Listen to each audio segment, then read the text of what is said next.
This autumn, fall into the sounds of your favorite podcasts at the Berkshire Podcast Festival.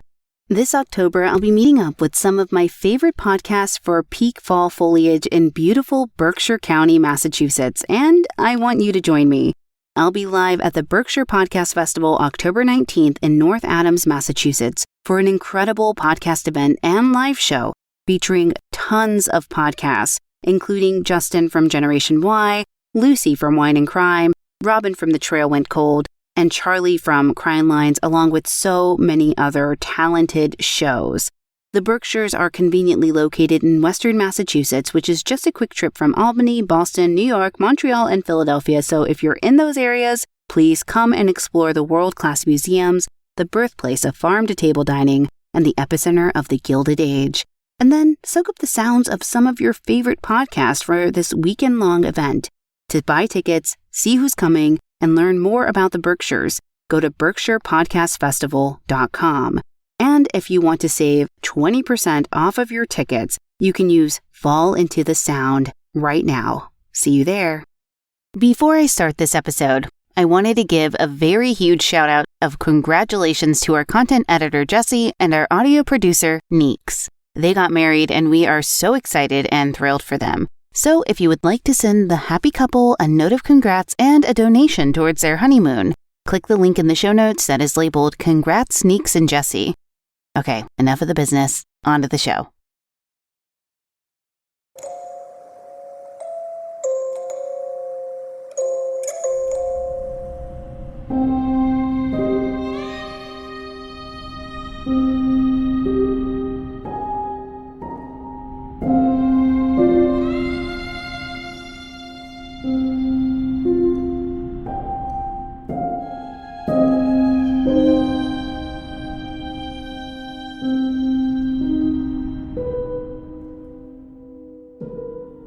Welcome back to It's Haunted, What Now?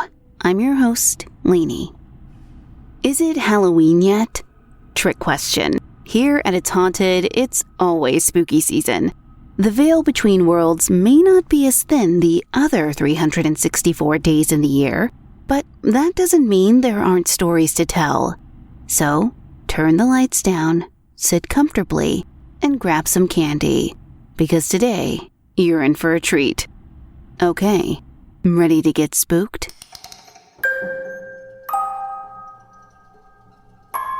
Our first story comes from Alpha Imposter, who had a moment out of time they've never been able to explain.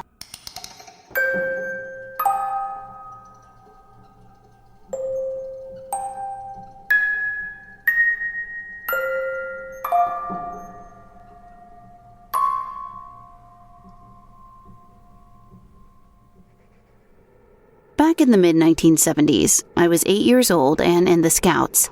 I lived with my sister and my parents in a house in a quiet, safe suburban neighborhood, just south of Stockholm, Sweden. It was a 20-minute walk from my house to the Scouts group facility, so I usually walked there or rode my bike. The night I want to tell you about, I'd been walking. I was on my way home one night in mid-October. At that time of year, it was dark at that point in the evening. I had to pass a large parking lot and a closed gas station on my way, both poorly lit. It was an area I'd always found eerie. I hurried past it every time until I came to a junction, and this night was no different. When I crossed the street, I'd be back in my own neighborhood, where I knew every tree and bush, every nook and cranny, as kids are wont to do. I was walking down the sidewalk along a road leading up to a roundabout. Cars were passing as usual, even though there wasn't much traffic at that hour. And that's when it happened. As I took a step forward, it was like the entire world slowed down and then came to a complete stop in just an instant. There was a sound that I later came to associate with the deep subwoofer THX test sound at the cinema that they'd play before a movie started. I suddenly experienced tunnel vision, and then it was completely silent. No cars, no people, no movement, nothing. The entire situation couldn't have lasted more than 30 seconds. It was suddenly over, just as quickly as it had begun.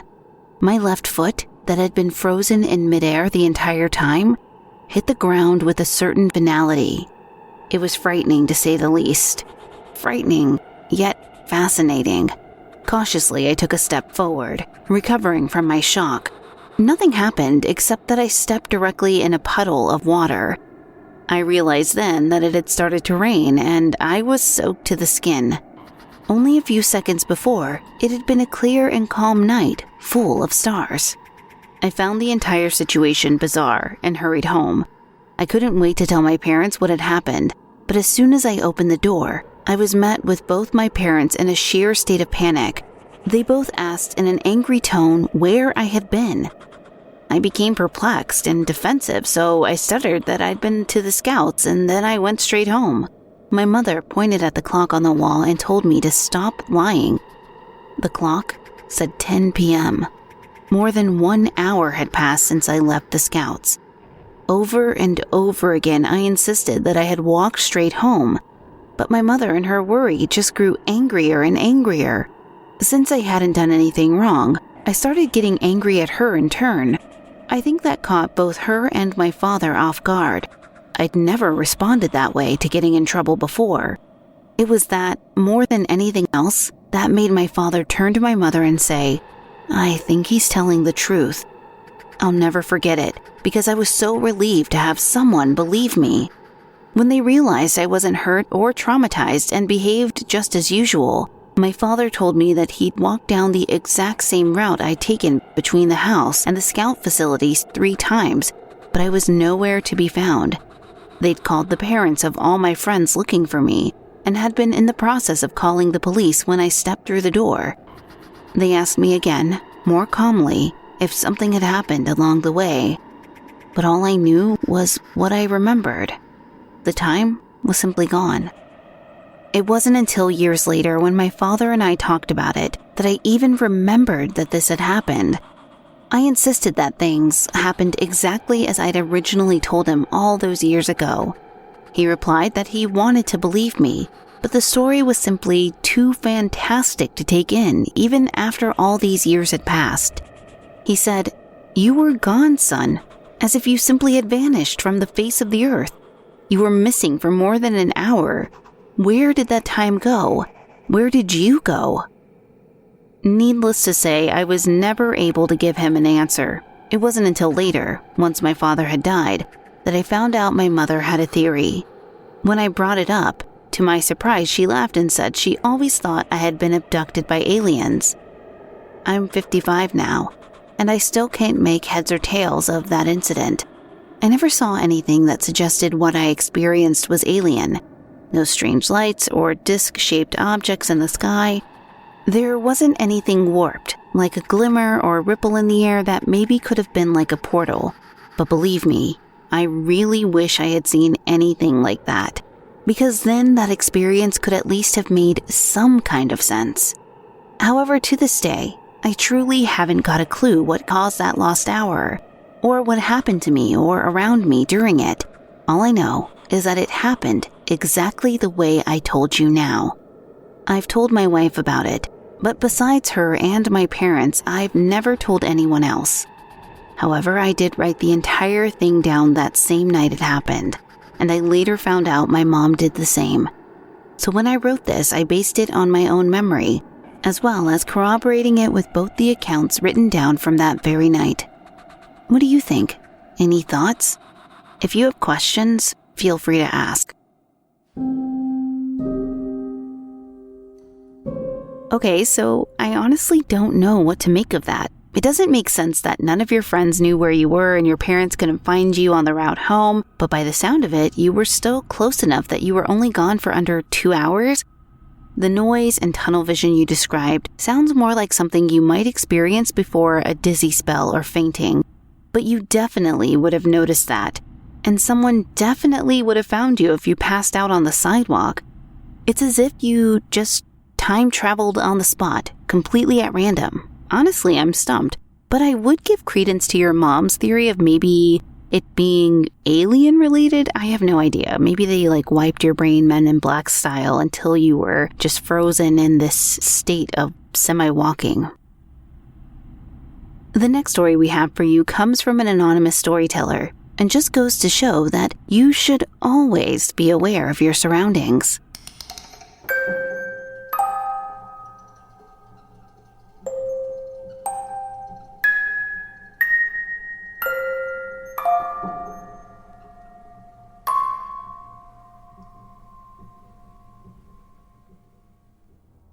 I came here to tell you about a paranormal experience I had while hiking in the Appalachian Mountain region. And no, before you ask, it wasn't intentional. Let me explain. A couple of months ago, my friend and I spontaneously decided to take a hike to a nearby beach at around sunset. The plan was to get Subway and eat it as the sun set over the beach, but our timing wasn't great. The place we headed to is called Morse Mountain. It ended up taking us about an hour to hike the trail, and by the time we got to the beach, it was just about pitch black outside. We really hadn't thought that far ahead and didn't bring anything you needed for a hike or even a walk at night. No flashlights or headlamps, and we weren't even wearing decent shoes for hiking. All we had was our food and something to smoke. But we shrugged that off, and all was well for the 2 hours we laid on the beach, just smoking, eating, and talking about life. It was beautiful being so far away from any civilization, hearing nothing but ocean waves and seeing an entire sky full of stars. Eventually, though, I started getting tired, so we decided to head back out. Thankfully, our phones had enough charge that we could use the flashlights to guide our way. We gathered our stuff and started walking, but not even a minute into the trail, we heard something moving, something obscured in the forest to our left. I told my friend to stop walking, and the sound stopped with us. After a moment, we started walking again, and I immediately noticed the swishing start up along with our movements. Not only that, it was matching the exact same pace we were walking. We stopped again, wanting to test if this sound really was matching our pace or if that was just a coincidence. I think we were both hoping that it was just an animal, something curious about who we were and what we were doing there that late at night. If that was the case, it would either get bored or startled, and we would hear it walk away from us. But instead, the sound once again stopped in time with our footsteps. At that point, my heart started pounding, because as far as I know, there's no normal animal that is intelligent enough to match the exact erratic paces and stops we were making. My friend and I turned our flashlights to the left where the sound was coming from, and that's when I made eye contact. And that's when I made eye contact with something in the distance. It was pale, with dead black eyes, and looked like it was standing on its hind legs with a terrible hunched posture.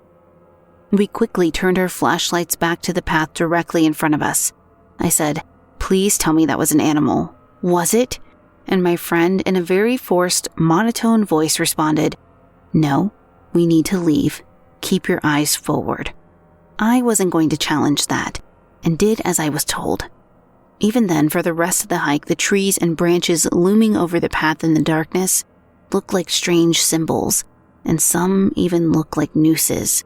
I felt like the forest was telling us to leave, or at least communicating some danger to us.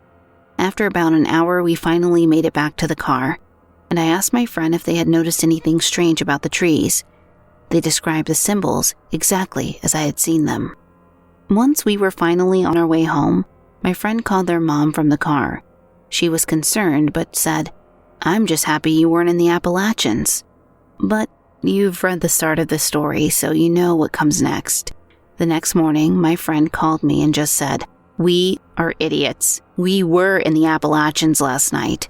I haven't been able to stop thinking about what we saw that night. Yes, we were smoking, but not enough to impact our senses. It definitely wasn't a hallucination. Any ideas what we might have experienced?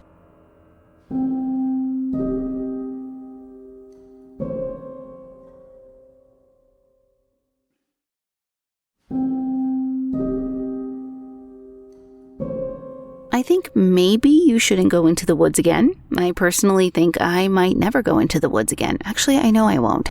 Thanks for that, so definitely solidified my choice to never hike the Appalachians.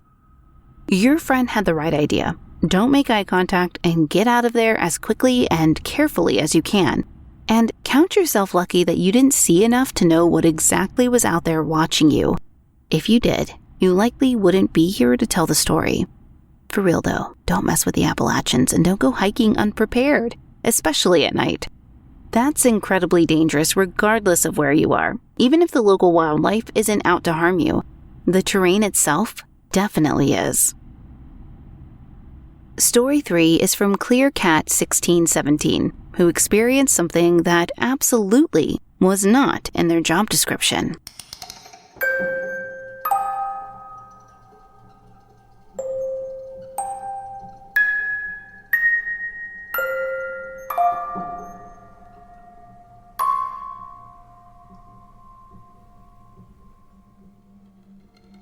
About 5 years ago, I worked security for a large office furniture manufacturer in Michigan. I did mainly foot and vehicle patrols, and most of the time my patrol took me around the 3 factory plants. Occasionally, though, the route would include corporate office buildings and even an older home that the company had bought and refurbished. The company would use this home to give tours to the public and to wow potential buyers into making a purchase. To give you a better idea of the building, the home was designed by a famous architect and is known for its sense of style, including large bay windows and painted glass.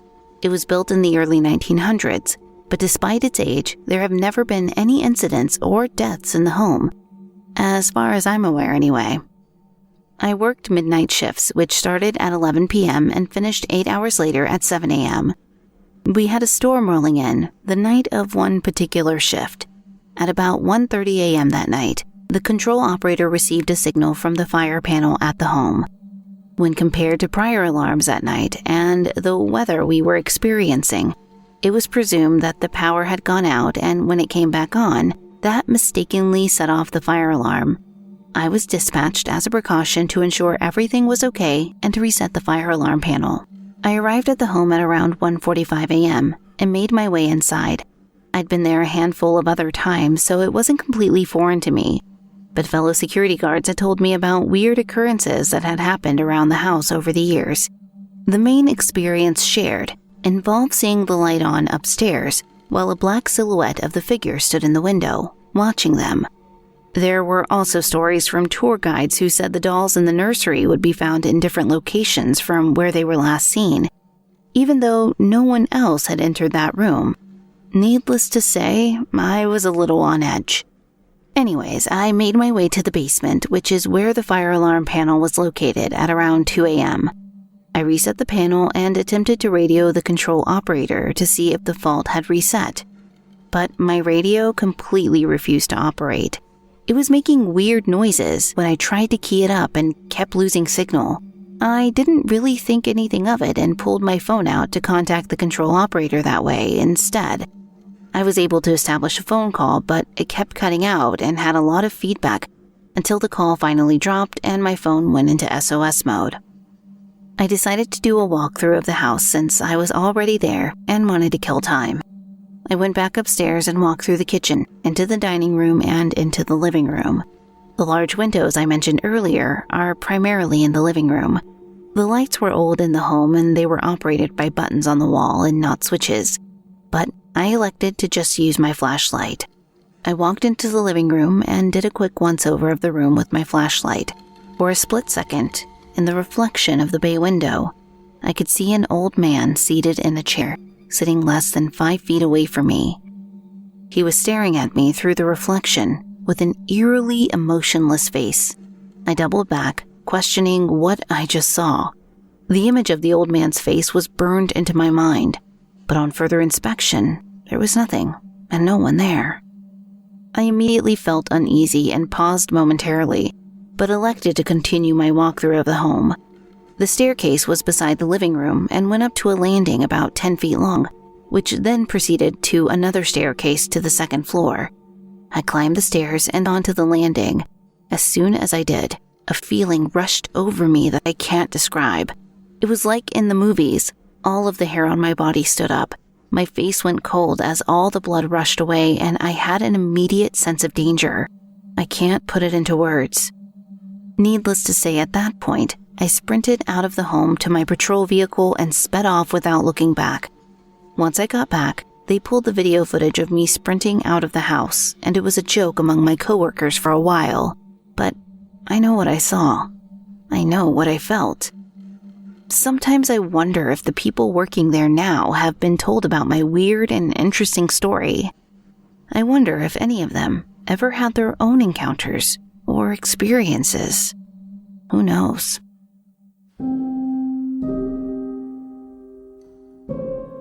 Okay, the fire alarm being triggered by the storm makes sense, but that's where sense leaves the story. I have so many questions. Did you get radio signal back once you were out of the basement?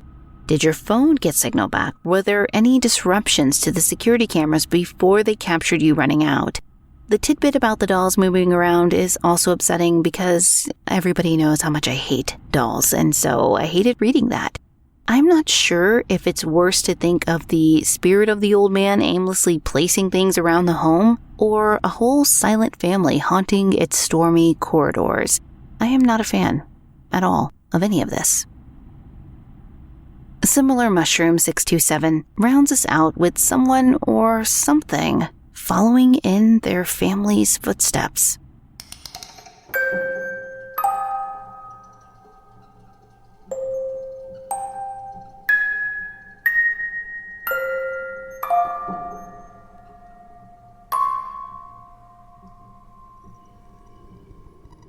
This is the only strange story I have personal first-hand experience of.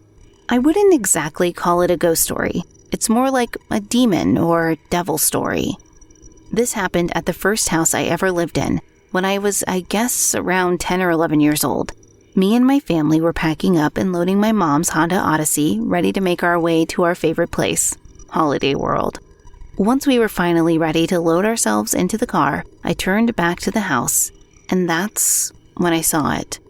A devil, like one you would see in a cartoon, in a cross-legged sitting position close to the front porch. Not sitting on the ground, though, levitating in the air. It sounds ridiculous, but it was exactly how the devil appears in movies and cartoons. Red skin, horns, spiky long tail, and all he was doing was just looking at us in the car. I stared at him for about 5 seconds, and he did not move at all. I got scared, so I looked away, and by the time I turned back, it was gone. Vanished completely. I never said anything about it to the others in the car. Firstly, because it was so unbelievable, I barely believed it happened. And because I knew my siblings would make fun of me if I told them about it. Over time, I just kind of convinced myself that I never saw anything. I've never seen it again. But my story doesn't end there. And this is where it really gets weird. Last Christmas, me and my family were all just chatting.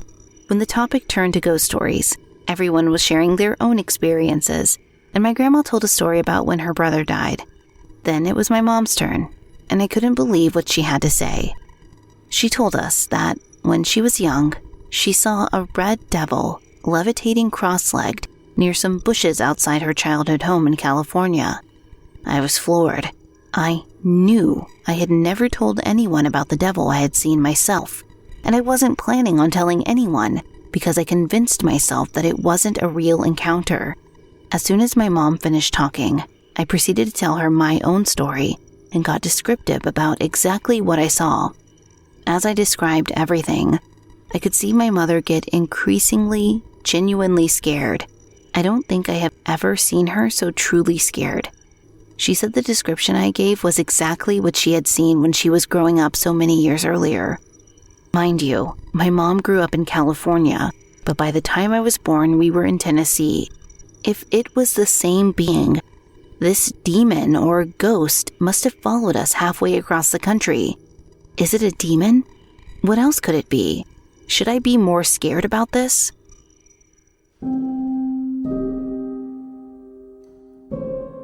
For some reason, the description of the devil reminds me of that red-faced guy in Insidious. You know the one I mean? Ugh. Anyway, given that your devil simply watched over members of your family, I don't know that there's anything to worry about. I mean, in general, maybe be worried there's a devil looking over your family, but who knows? The description would also match the appearance of an imp, and they're silly and mischievous more than anything, so it could be that.